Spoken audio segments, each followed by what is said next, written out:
Open the podcast bay doors, Hal.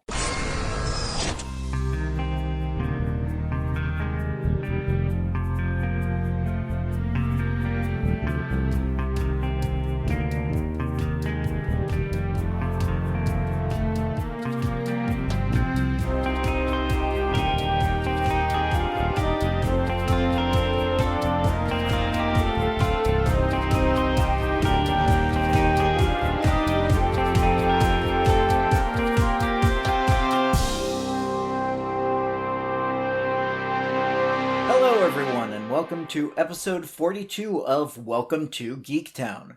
I'm your host, Kurt Onstead. I've been a proud geek all my life, being into role-playing games, board games, sci-fi, fantasy, and especially superheroes and comics. And I want to help others join me in those pursuits.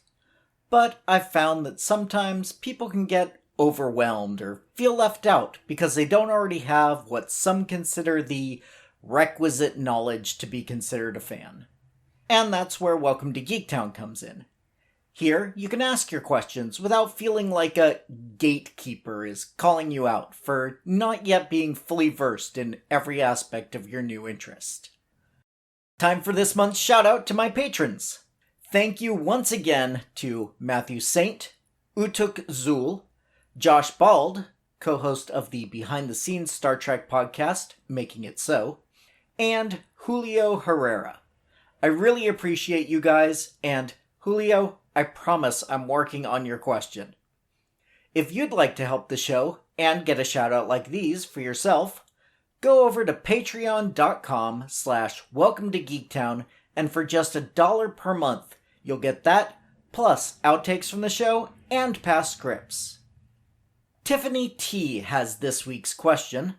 She heard last episode and emailed me to say, quote, I was listening to the Arrowverse episode and you spoke about Batwoman, who was Bruce Wayne's cousin.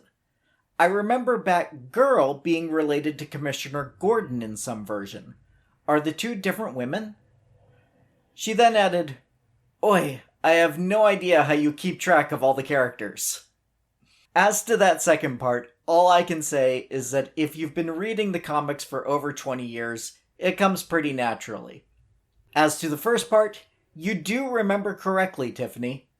Let's cover the history of the various ladies who have joined the Bat family as either Batgirl or Batwoman throughout DC's publishing history. Like many of the other DC character retrospectives I've done, I'll be talking pre- and post-crisis a number of times. If you need a rundown on what those refer to, please go back and check out the very first episode of Welcome to Geektown. All set? Excellent. Let's start with Batwoman.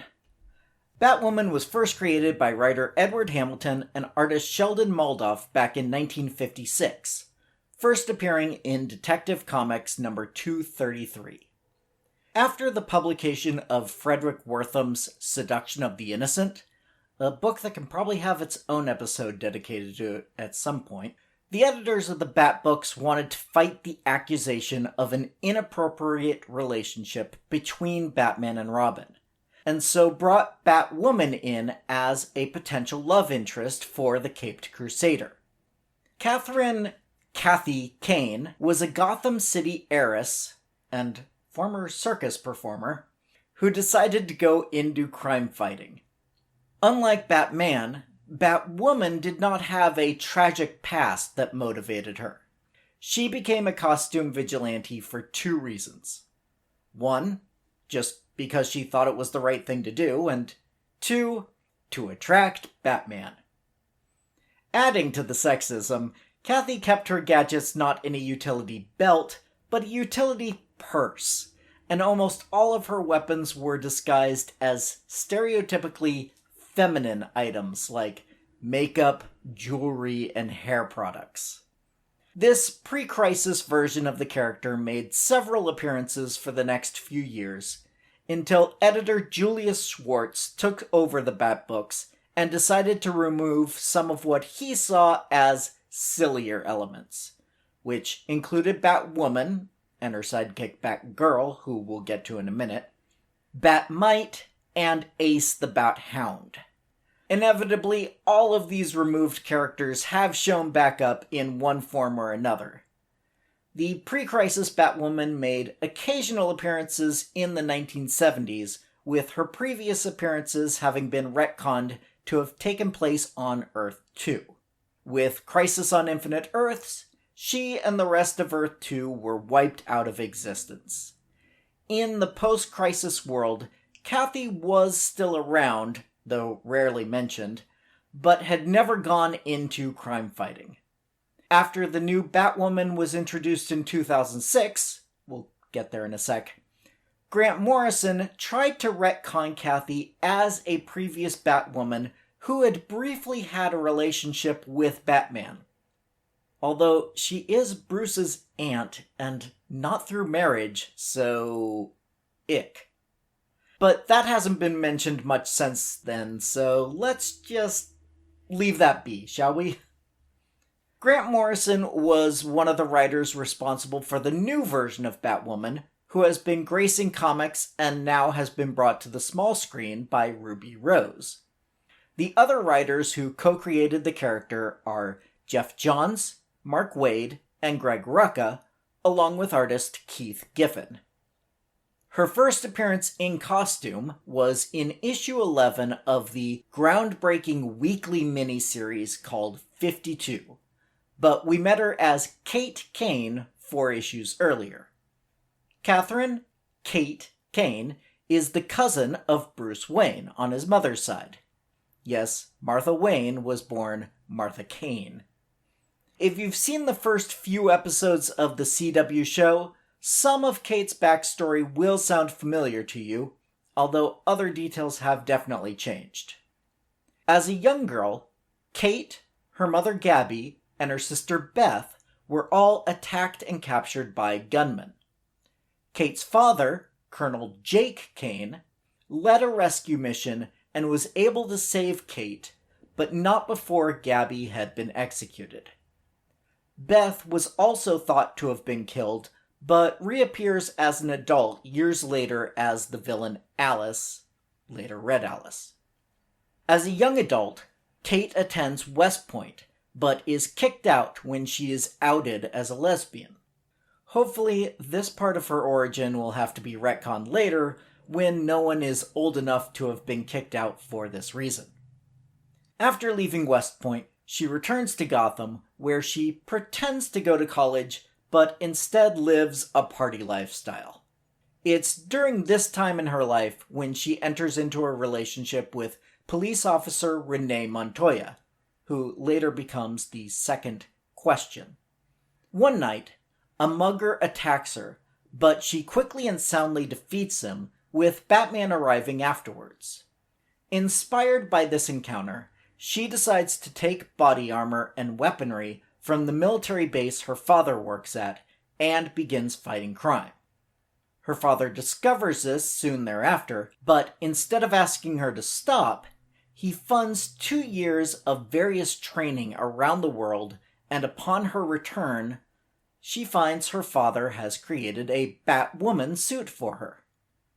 Kate has been active in Gotham since then, sometimes working with her father, other times working with Batman and the rest of his family, for a time acting as a trainer of some of the less experienced members. Now that we know about Batwoman, let's look at the various Batgirls that we've seen over the years. The best-known version of the character is Barbara Gordon, and we'll get into details on her in a second, but before Barbara's appearance in the comics and 60s TV show, there was one other Batgirl. This one spelled with a hyphen. Betty Kane was the niece of pre-crisis Batwoman Kathy Kane.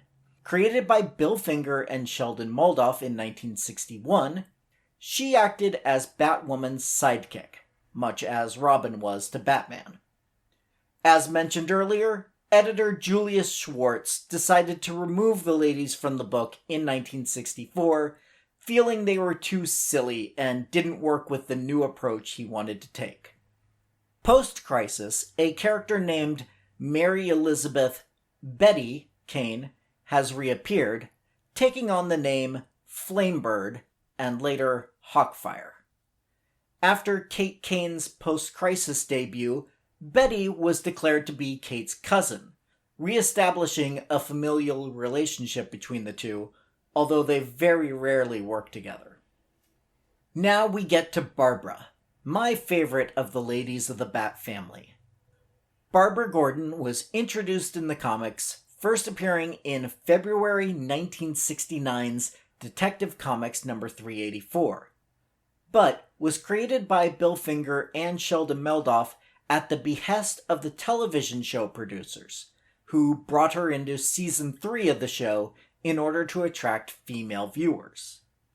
The daughter of Police Commissioner Jim Gordon, pre-crisis this was a biological relationship, post-crisis she was adopted by her Uncle Jim after her parents' death. Barbara has a PhD in library science and got into crime fighting purely by accident, as she was on her way to a masquerade ball, dressed as a female Batman, when Killer Moth attempted to kidnap Bruce Wayne. She successfully intervenes, and although Batman discourages her from doing so at first, she is inspired to start her crime-fighting career as Batgirl.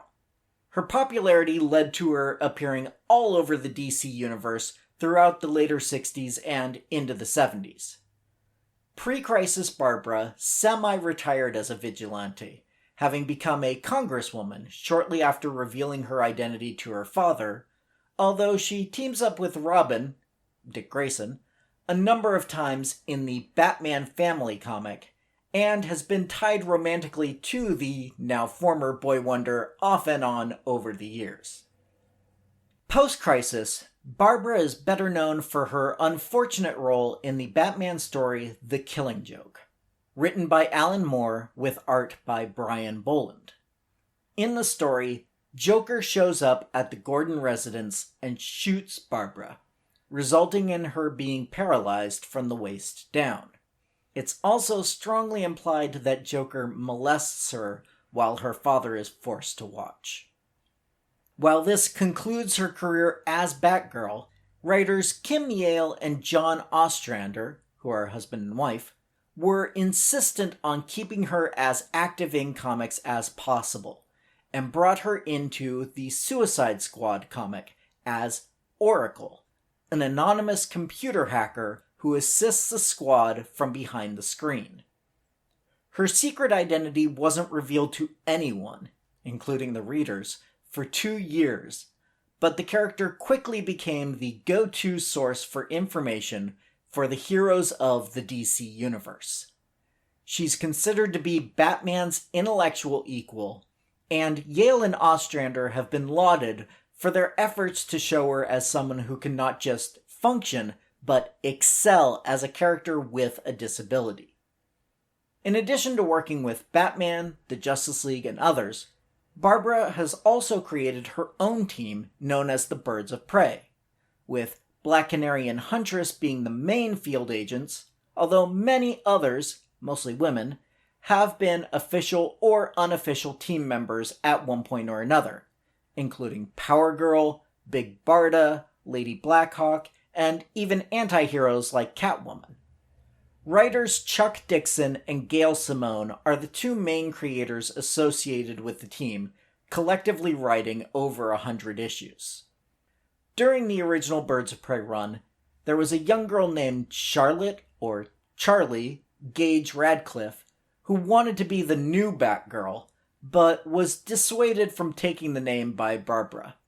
She has since been active as Misfit, using her powers of teleportation, super strength, and accelerated healing to fight crime. She was never intended by Gail Simone, the writer, to be Batgirl, so while I did think she should be mentioned, I don't officially count her in this list. With Barbara no longer able to don the cape and cowl, the Batgirl name laid dormant for a number of years before it was officially taken up again.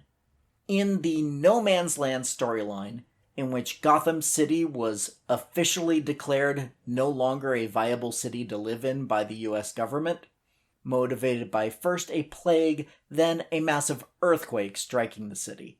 Helena Bertinelli, aka Huntress, briefly claimed the Batgirl mantle, but returned to her original codename after Batman chastised her for breaking the Bat Family code against extreme violence. Later in that same storyline, Helena's Batgirl costume was used by Cassandra Kane, who was the first Batgirl to actually get her own ongoing series. By the way, that's Kane spelled C-A-I-N, as opposed to Kathy and Kate Kane spelled K-A-N-E, so no relation there. Cassandra was raised by two assassins, David Kane and Shiva, and was trained to become a perfect assassin.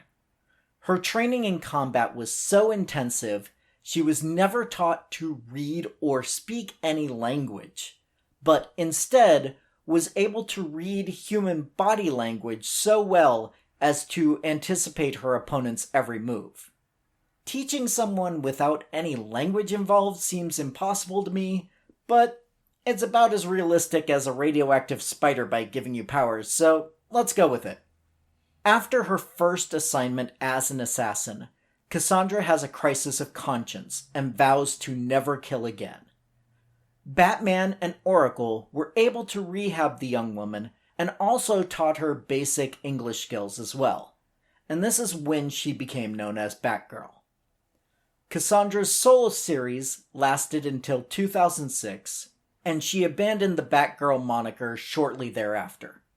In the post-Flashpoint universe, she has been part of the Bat family again, this time going by the name Orphan. After Cassandra's run, we had another couple of years with no one taking up the Batgirl name, until 2009, when Stephanie Brown donned the cape and cowl. Stephanie is the daughter of criminal Cluemaster, a Riddler-like villain who obsessively left behind quote-unquote impossible clues for Batman to solve, which he regularly did. Stephanie was frustrated with her father's return to crime after claiming to have given up the life, and so donned a costume and did what she could to spoil his plans, gaining her the nickname of Spoiler. After stopping her father a few times, she decides to continue fighting crime of all types.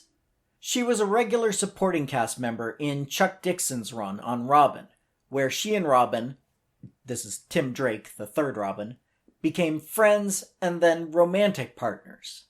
However, their relationship falls apart, at least partially because Tim doesn't reveal his true identity to her, eventually having to learn it from Batman himself.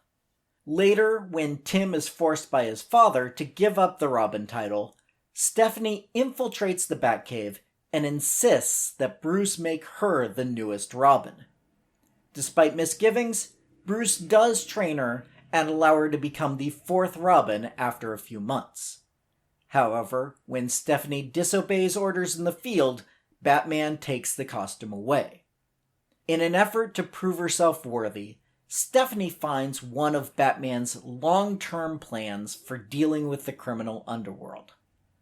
Unfortunately, she messes up the plan, and a city-wide gang war results instead.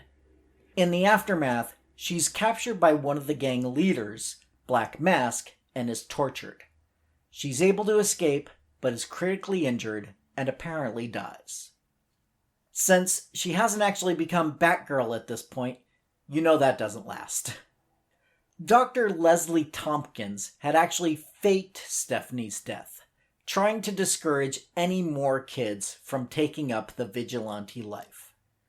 Leslie and Stephanie volunteered in Africa for a time, but circumstances led Stephanie returning to Gotham and the spoiler costume. She keeps her return secret from Batman and Robin for a time, but does eventually reveal herself. Shortly after this, the Batman R.I.P. storyline took place, in which Batman appeared to have died, and we see the aftermath of this. Tim, being the only one to believe Bruce was still alive, split off from all the other Bat crew, including Stephanie, who instead joined the Outsiders team created by the Cassandra Kane version of Batgirl. When Cassandra abandoned the Batgirl costume, she passed it on to Stephanie. After taking on the Batgirl name, she's confronted by Barbara Gordon, the original Batgirl, who tries to convince her to give up the vigilante life. Stephanie, however, is able to convince Barbara that she has matured and is now able to handle the responsibilities of a crime fighter, and Barbara becomes a behind-the-scenes partner. The pair work together for the rest of Stephanie's tenure as Batgirl, which is right up until the end of the pre-Flashpoint universe. After Flashpoint, with the New 52, most of DC's continuity was rebooted, and many of the heroes' stories started over from their beginning. One of the few exceptions to that was Batman and his family. Most of the post-crisis history stayed intact, including Barbara's fateful meetup with the Joker. However, sometime between her being shot in the spine and the New 52 issue of Batgirl #1, Barbara had undergone an experimental procedure which allowed her full use of her legs again. In this new continuity, Barbara was once again Batgirl, and sadly for Stephanie fans, her time as Batgirl, Robin, and even her original days as Spoiler were now erased from history. She made her first post-Flashpoint appearance as Spoiler 3 years after the New 52 began in Batman #28, released in April of 2014. So, for the past 5 years, that has been the status quo. We have Kate Kane, Kane, as Batwoman, Barbara Gordon as Batgirl, Cassandra Kane, Cain, as Orphan, Stephanie Brown as Spoiler, and don't forget Betty Kane as Hawkfire. And that pretty much covers everyone who has been called Batgirl or Batwoman in the published DC universe. Who else would you like to learn more about? Or is there a more general subject you'd like me to cover? If you have any questions about comics, board games, sci-fi, fantasy, or any other geeky subject, please send me an email at welcometogeektown, all spelled out, at gmail.com. Or ask your question anonymously if you prefer by clicking Submit a Question at www.welcometogeektown.com, the number 2 in this case, geektown.com. Other contact options include facebook.com/welcometogeektown or Twitter at geektownpodcast. Also, if you'd like to support the show directly, come join the Patreon at patreon.com/welcometogeektown for just $1 per month to get access to full scripts of the shows, outtakes, and a monthly shoutout. You can also help the show grow by subscribing and giving a 5-star review over on Apple Podcasts to join the Geektown City Council, which helps other people find the show, so we can all tell them, welcome to Geektown, population, us. Welcome to Geektown is written, narrated, edited, and produced by me, Kurt Onstead. Theme music is by Aaron Lovitz, logo art by Archie Santana. All other sound clips are the copyrighted material of their respective owners, and no infringement is intended, falling under fair use.